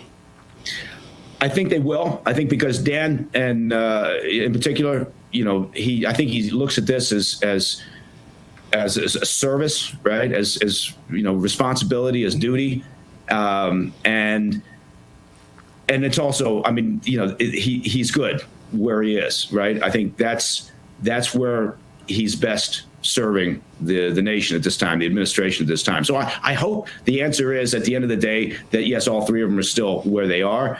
But also, I'm going to caveat that by saying, you need more transparency. You can't. This is how conspiracy theories, rise up and never die, right? Because of these moments where people expected something, and then for no apparent reason they got nothing, right? Other than a 2-page memo that sounds like you got a cover up. Yeah.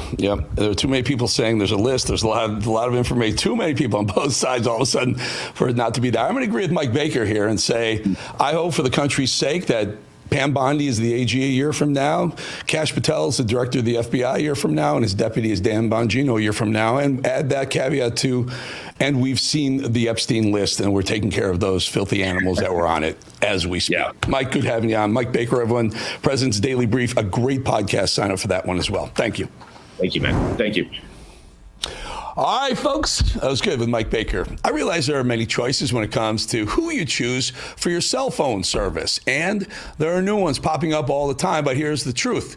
There's only one that boldly stands in the gap for every American that believes that freedom is worth fighting for, and that's Patriot Mobile. For more than 12 years, Patriot Mobile has been on the front lines fighting for our God-given rights and freedoms while also providing exceptional nationwide cell phone service with access to all 3 of the main networks. Don't just take my word for it. Ask the hundreds of thousands of Americans who've made the switch and are now supporting causes they believe in simply by joining Patriot Mobile. Switching is easier than ever. Activate in minutes from the comfort of your own home. Keep your number, doesn't matter. Keep your phone or upgrade. Patriot Mobile's all U.S. based support. They're standing by. The whole team is standing by to take care of you. Call 972-PATRIOT today or go to patriotmobile.com/RAV. Use promo code RAV for a free month of service. That's patriotmobile.com/RAV or call 972-PATRIOT, P-A-T-R-I-O-T. Don't forget the O in Patriot. And make that switch today. All right, coming up, John Solomon sits down with us to tell us about his exclusive big interview with President Donald Trump that he did just a couple hours ago. We'll be back in 2.5 minutes.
Folks, let's bring in the CEO and editor-in-chief of Just the News, No Noise. And, by the way, he's got an exclusive interview with none other than the President of the United States, Donald John Trump. Happy to have John Solomon with us. John spoke with the President, and this exclusive interview will air tonight at 6 p.m. here on RAV. Can we just play a quick soundbite? You mind if I jump in before you? Please. Let's just take a little listen to this. Everything else is so strong, we're bulling through the rates, the high interest rates. The housing market would boom if this, numbskull, he's a numbskull. And if this guy would, can you imagine, we're talking about housing, he's building a building, he's building an addition, I guess for more people to tell him what to do, and he's always wrong. They had 71 different geniuses that they interviewed and that were put up. You probably saw that. I did. And with predictions. And the only one that got it right was me and one other person. 69 were wrong. This guy got it wrong, and he wants to put in thousands of additional people to tell him what to say. I mean, how many people do you need? Read a newspaper and make your own decision, right? Sir, are you thinking of removing him, or do you think he resigns before his term's out, Jerome Powell? I'd love if he wants to resign. That would be up to him. They say it would disrupt the market if I did, but you know, there are many people who say he should be removed because of the fraud of what he's doing at the Fed with regard to the $2.5 billion. He's spending $2.5 billion to I guess it's a renovation. I don't know. That's all it is. It's just a renovation. I'm very good at that stuff. I should go look at it at least. I feel, we got a story up on it today. It's crazy. The building costs less to build than it's cost to renovate. It's insane. Yeah, it's crazy. It's like one of the most expensive buildings in the world. He's putting all sorts of parks on the top of the building and this, that. And I guarantee the contractors are making a fortune. No, this is not a guy. This is a guy who was recommended. He was recommended to me by Mnuchin. And he worked out good. I love his candor with you, John. He's a numbskull. Numbskull. He just called the Federal Reserve Chairman a numbskull. And then he said, "This guy is recommended to me by Mnuchin." That was wonderful. So, what was your sense? You know, because there's a lot going back and forth right now, John. I follow the markets pretty closely, and there are those on the street who thinks that removing the Fed chair would roil at least the bond market temporarily. I think everything fixes. Do you think he's going to fire? Is he going to wait and see if there's any? This isn't a formal fraud investigation, is it, that he's looking into what Powell did? No, I think it's a management issue, administrative review. I mean, how do you overspend and get to $2.5 billion on a renovation for a building that doesn't even cost that much to build? It really is concerning to a lot of people, Congress included. We had Julia Letlow on last night, others. I can't believe what we've allowed to happen here. What you hear in President Trump here is that he knows that the Fed needs to be reinvented, that it's leaning backwards. He agreed with some comments David Malpass, the former World Bank president, made a couple days ago. It's got to be reinvented, but I don't want to collapse the market, so I'm willing to wait. And when Jerome's up in 2026, I'll be ready to pounce and make a difference. I think he stays that course. He was pretty clear where he was. He was asked after our interview, and this came out. Other people asked him at the White House gaggle today when he was with one of the world leaders, and he said, "Yeah, no, I don't intend to fire him." So I think he's there for the time being. He's already thinking about what a replacement looks like, but he'll be patient and work his way there. There was reportage that he had already written a letter to fire Powell and hasn't really brought that. Do you know anything about that? I think they were floating different scenarios to Congress. I think at the end of the day, the president does this a lot. He comes up with an idea, he socializes it to make sure that there's not an unintended consequence he's not thinking about. And when he stumbles into one of those unintended consequences, like tanking the market, he backs off because he wants the American people not to suffer unnecessarily. So I think that's the process that went on here. They thought of a couple ideas, they socialized it. The president internalized the feedback and said, you know what, I'm going to do what's best. I don't want to tank people's retirements. I don't want to tank people's 401ks. I want to keep this economy rolling. And yeah, he's going to keep interest rates higher than I like, but I'll work around it and overachieve despite him. Yeah, he does this very well too. He talks about, should I fire him? Maybe I shouldn't fire. Hey, what do you think? Should I fire? And the person who's on the hot seat hears it, and it's kind of like working the refs in a football game. Eventually, it's working the refs. Then they move a little bit. And the reason why I say this is Jerome Powell absolutely does have room to move down on interest rates. They're very slow to move them up, and Biden got smoked for it by having inflation run up so high. But inflation isn't strong, isn't hot right now. Well, wholesale prices were flat today. Yeah, wholesale prices were flat today. Europe has done 10 interest rate reductions since the last time we had one here. And I think President Trump cited that today, saying, listen, we're just putting ourselves at a disadvantage because we have a risk-averse Fed chairman. We'll fix it as soon as I can get my hands on it. Yeah, he's got to be careful. I mean, I've done this a long, long time, and I've talked to Trump about this for years before he ran for president. We used to talk almost every Monday at Fox. He would come on and do a hit, and it was always about the economy, about markets, about energy. You have to be careful that you don't look like you've moved the Fed. You yourself as president have moved the Fed in the event inflation does spike, you move the rates down, inflation spikes, then you got nowhere to go. Then you can't say, well, not my fault, because the left, the Democrats, would love to see something like that happen to say, oh, Biden wasn't so bad. See, it was never about Biden in the first place when it was Bidenomics.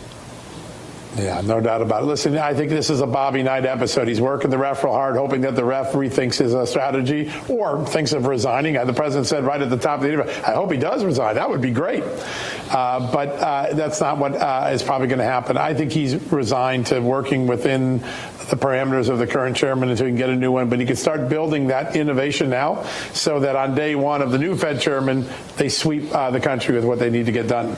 John, I don't know if you delved into this at all. I'm just curious what your thoughts. You've known the president a long time. You have a very good open relationship with the man.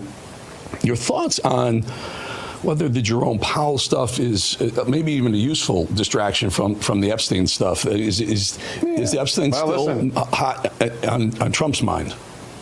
Nothing was off limits, and we brought up Epstein, and he made some major news. So let me tell you what people are going to see at 6 o'clock. The president first embraces the fact that the FBI has decided to look at the decade of weaponization as an ongoing conspiracy. Everything from clearing Hillary Clinton, starting Russiagate, to trying to clear Hunter Biden and suppress the IRS whistleblowers, to the 2020 election and ignoring the Chinese interference potential, and then Jack Smith chasing Donald Trump all the way around the 2024 election.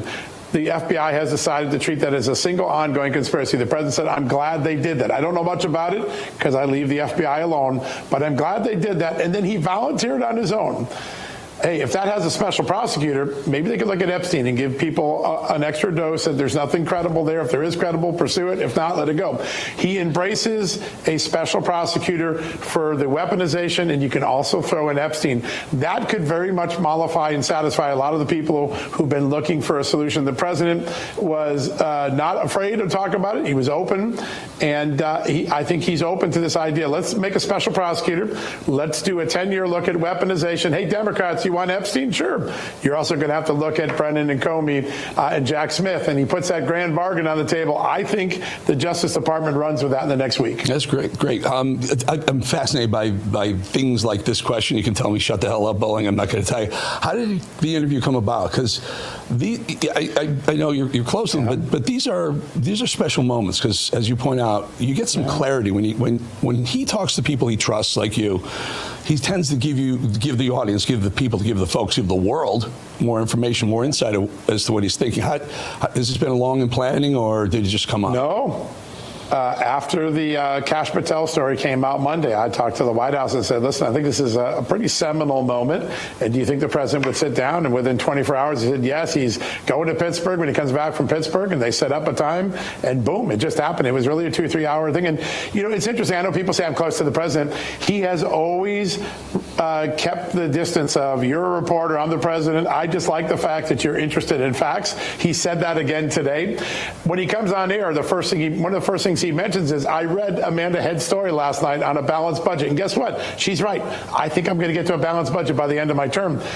So you could see he reads a lot of stuff. He processes it. When he sees something that he believes is factual, he engages, and nothing was off limits. You could talk to him about anything. He answered every question as clearly as he possibly could. We will tell you, John, I will be watching very diligently tonight at 6 p.m. You, my friend. Congratulations on the interview. John Solomon, everyone. Awesome job. 6 p.m. Love the show, tonight. Eric. Thanks. All right, folks. Great stuff. Got to watch that one. But you know what? We've seen bold moves out of Washington. We're just talking about some of them since President Trump took over. Fast action, real results happening in D.C. But there's one thing you just can't outsource to government. Doesn't matter who the president is. You can't give it to the government. You have to look out for your own financial future by yourself, on your own. If you watch what's happening, rising inflation, out of control debt, global uncertainty, it's time to diversify. That's why I personally trust Birch Gold Group. Gold has surged over 45% in the last 12 months alone. Central banks around the world are buying at record levels. You know why? Because gold holds actual value and paper money simply doesn't. With Birch Gold, it's easy to convert your IRA or 401k into a gold IRA, or to buy physical gold and store it at home. They walk you through every step of the way. Just text the word America to 989898 to get your free info kit on gold. No cost, no obligation, just smart information. Again, text the word America to 989898. Take control now. Also, before we head to break, just want to remind you about that podcast we do over there on YouTube, everywhere else. You missed that interview with Solomon or any of the other interviews that we put up today, you can always get it. It's always free. And that phone number, don't forget to call our toll-free hotline where you might hear yourself on TV the next day or a day or two down the road. We'll be back 2.5 minutes.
All right, our next guest says if you missed the April 15th tax deadline or your books are a mess, reach out to Tax Network USA. Here to tell us more is spokesperson Cameron Kinsey. Cameron, how does Tax Network USA help clients with tax resolution and IRS issues? Let me ask you this, too. If the tax code changes and you owe this money from the past, can you guys help negotiate that down? Yeah, well, thank you so much for having me on, Eric. It's really good to see you again. You know, the IRS knows the law inside and out. They'll take advantage of people who don't know it. And when you go into it alone, you're pretty vulnerable. And so that's really why we recommend hiring a professional service like Tax Network USA. We have a team of licensed attorneys, CPAs, even former IRS agents who really know the tax code inside and out. You're hiring experts who really know the loopholes. They know the deadlines. They know the pressure points that the IRS is going to put on you. So that difference can potentially save you tens of thousands of dollars. We monitor each administration's changes in their policy, and we say, you know what, we're willing to help no matter who is in office, whether Biden is cracking down on bureaucratic red tape, or if we're going to see maybe some more leniency with the IRS this go around under President Donald Trump. We're here to help. You know, Cameron, some people may fear coming to you because they're worried about what the implication is going to be. Like they could say, I didn't realize. And if they have some $20,000, $30,000, $40,000 tax bill and they feel they can't afford it, but you guys can help negotiate a payment plan with the IRS, right? Yes, of course. We try to make this not a burden for you during this process. We know how stressful that it can be. We know, the implications of it. So we don't just play defense. We go on offense for you. Whether it's wage garnishment, mounting back taxes, a lien on your home, no matter really what you're struggling with, we're here to help. So the filing deadline may have passed. The penalties haven't, and we know that those do compound daily. So the truth is, IRS unfortunately counts on people who are too afraid to approach the help that they possibly need. And so, we don't judge. We're going to step in and help where it's needed. We've helped thousands of Americans find relief. So we're going to do the same for you as well. So two things that we'll ask you about. The audit, let's say someone says IRS says we're auditing you. Is it too late for Tax Network USA to help? And then the other one, I guess it would be if you want to appeal a judgment against you. How did that work? Well, we take the entire audit off of your plate. So our team goes through every single return, every single document with a fine-tooth comb. If the IRS got something wrong, which actually they often do, we challenge that head on as well. We file appeals where needed. So you don't have to go up against them alone. We do this every single day. We know how to keep their overreach in check, protect you from being unfairly targeted and penalized. And going back with saving money, many taxpayers actually end up paying far less with us just because we strategically negotiate with the IRS, potentially reducing penalties, interest, principal debt even. So clients typically find the savings outweigh our service costs as well, Eric. Cameron, very quickly, how do folks find you, and what's the best way to contact Tax Network USA? Yep, you can just call 1-800-905-8000. You can talk to one of our team members directly, or you can fill out a form, tnusa.com/RAB. Again, the consultation is actually completely free with us. You'll get a team who knows how to keep the IRS off your back, keep your finances protected. So you just have to be proactive about it. Very good. Tax Network, you got nothing to lose to reach out and call Tax Network USA. Thank you, Cameron Kinsey. Yep, thank you. All right, folks. Donald Trump, he's pretty good at keeping things in perspective and telling it how it is. It's what he does. Trump revisited Biden's time in the White House, but blames the radical Democrats for America's Biden-era tailspin. Listen to this. About it. I think they had, it's called the freewheeling auto pen. Like, Biden was never for open borders. Biden was never for transgender for everyone.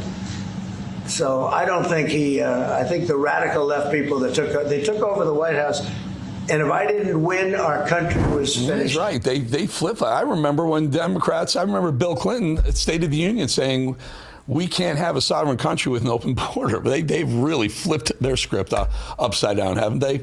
Even Barack Obama has been coming down on his own party pretty hard lately. Democrats have gone off the deep end. Everyone's watching it. We all know it. We see it. Listen to Obama's advice to his party in 2025. Trump's agenda.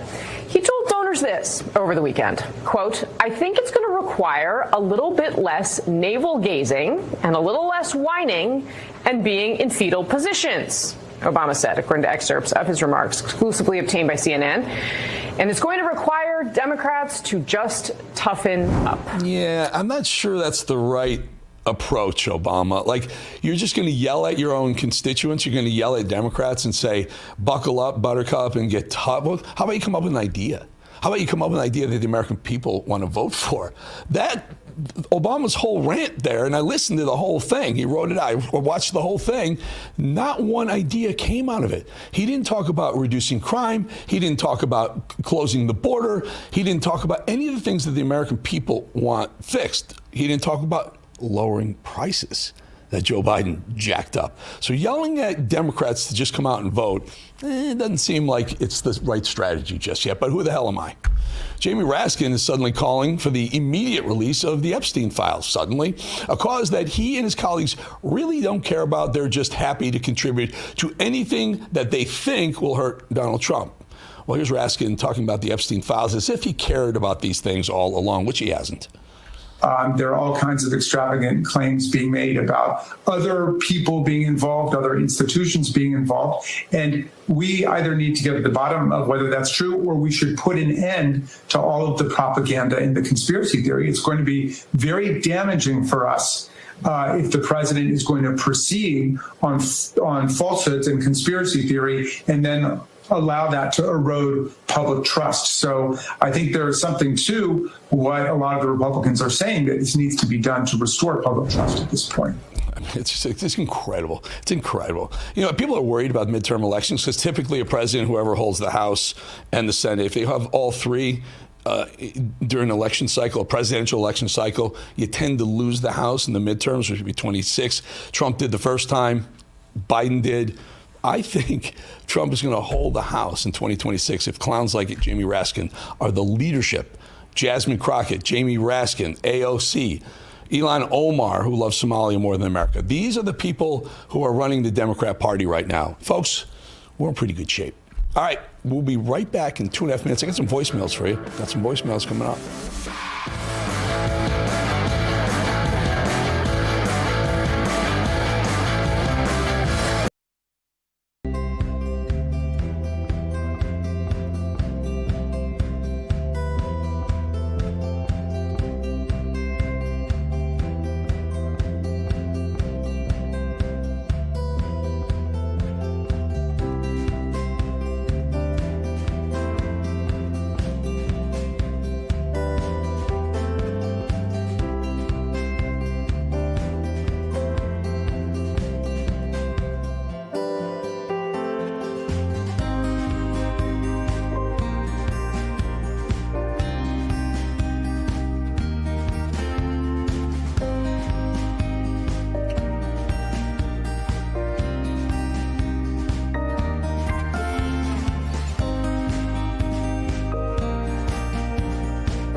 Folks, we're going to get to a bunch of the voicemails. We do a bunch of them real fast. But first, I want to remind you, I had Scott Jennings on at the top of the show. If you missed it, just go to the podcast or on digital. We'll get it out to you. I just want you to hear it again. We may play some of that for you tomorrow as well. But let's do this. Ben, what's the first title of our first voicemail?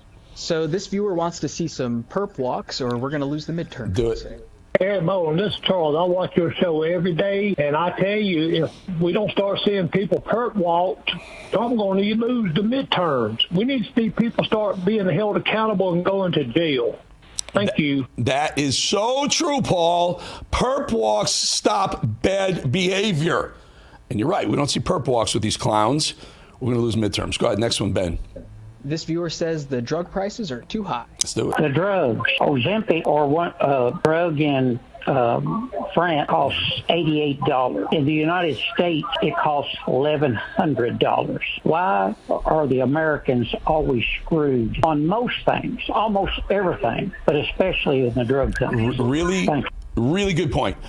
Especially the drugs. The same drug, GLP-1 drug, in America costs $1,100. In Spain, throughout Europe, $88. It's insane. It's got to stop. Trump's putting an end to that. Next one. This viewer is tired of all the BS. Hey, Eric, this is Cajun. I live in Louisiana. I didn't call you before. You know what I'm tired of? I'm tired of all the bull crap. I'm being nice now. I'm not going to curse. I don't want to get nobody in trouble, but I'm tired of the bull crap. I'm tired of bull crap with the government. I'm tired of the bull crap with the media. I'm tired of everything. Why can't they come up with straight up news to make us understand what's going on? There you go. We're tired of bull crap too. We weed through the bull crap. I'm pretty transparent, completely honest with you. This is it. I'm the same person here as out there, so we'll try and keep the bull crap away from this set at least. All right, what else? Next. We have John from Chicago. He's talking about the Epstein files. Hi, Mr. Bolling. I appreciate your honesty. I'm John from Chicago. My comment is that if there's so many victims involved with Epstein, how can you not have offenders? Just wondering.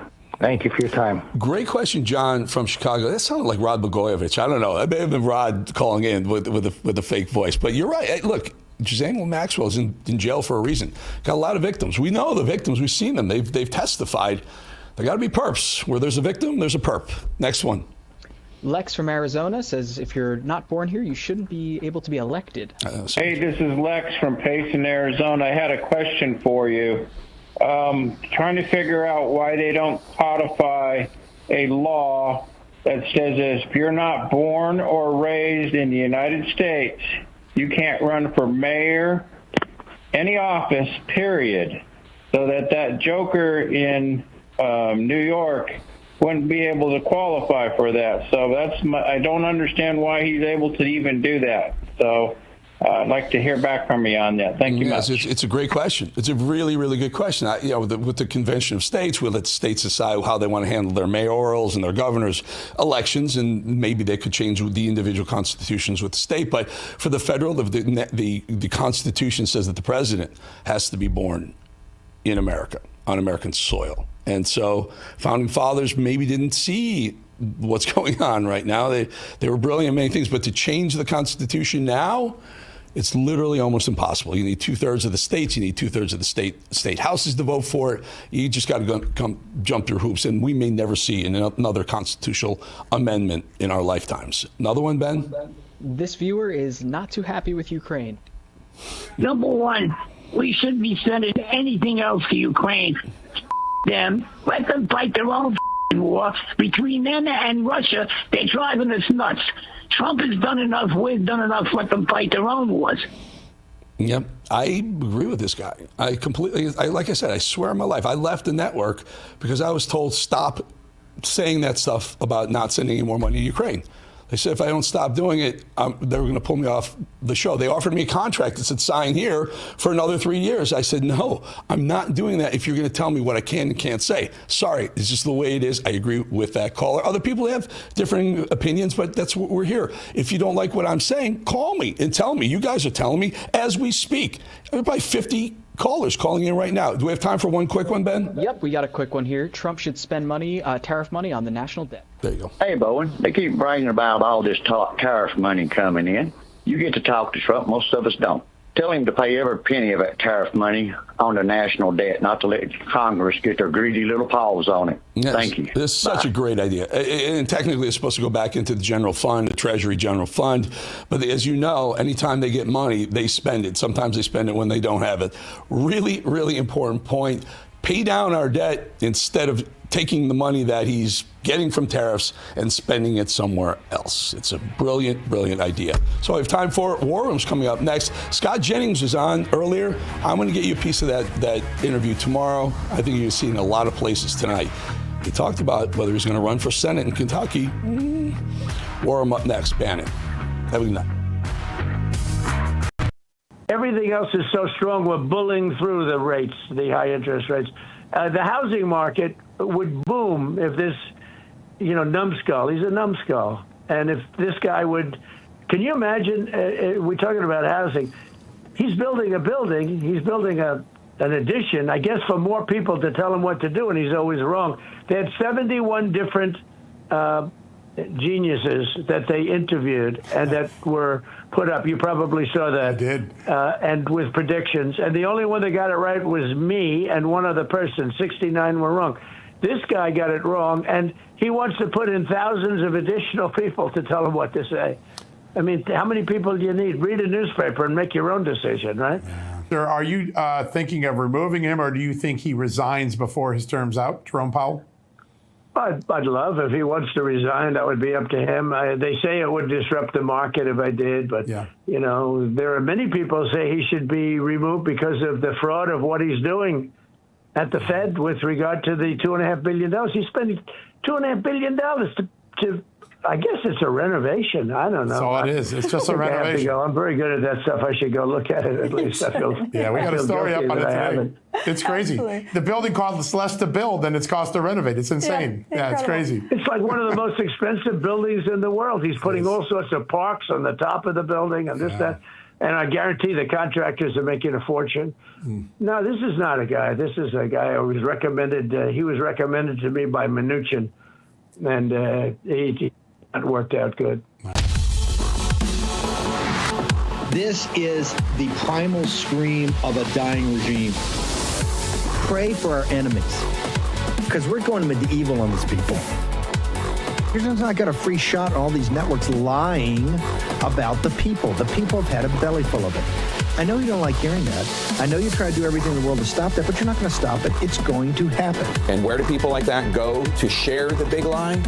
MAGA media. I wish in my soul, I wish that any of these people had a conscience. Ask yourself, what is my task and what is my purpose?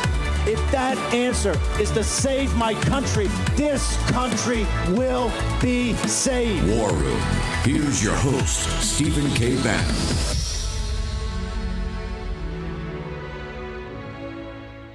It's Wednesday, 16 July, year of our Lord 2025. Right there, you saw just a clip from the complete interview with John Solomon and the President of the United States. We're going to play it on the John Solomon Show in its entirety without, I think, commercial interruptions. Starting at 6, Amanda Head's going to be with us closer to the D block to talk about some of the big scoops there. Right there, you heard about Powell, President saying he's not going to fire Powell. That was different. Reason I'm really proud of John Solomon and the team, that he got the right story. There was a huge story that came out on Bloomberg right when that was happening about senior White House officials. Senior White House officials. And the Bloomberg guys don't put it up unless they're talking to senior White House officials, said that he'd already talked to the House and that he was he had authority.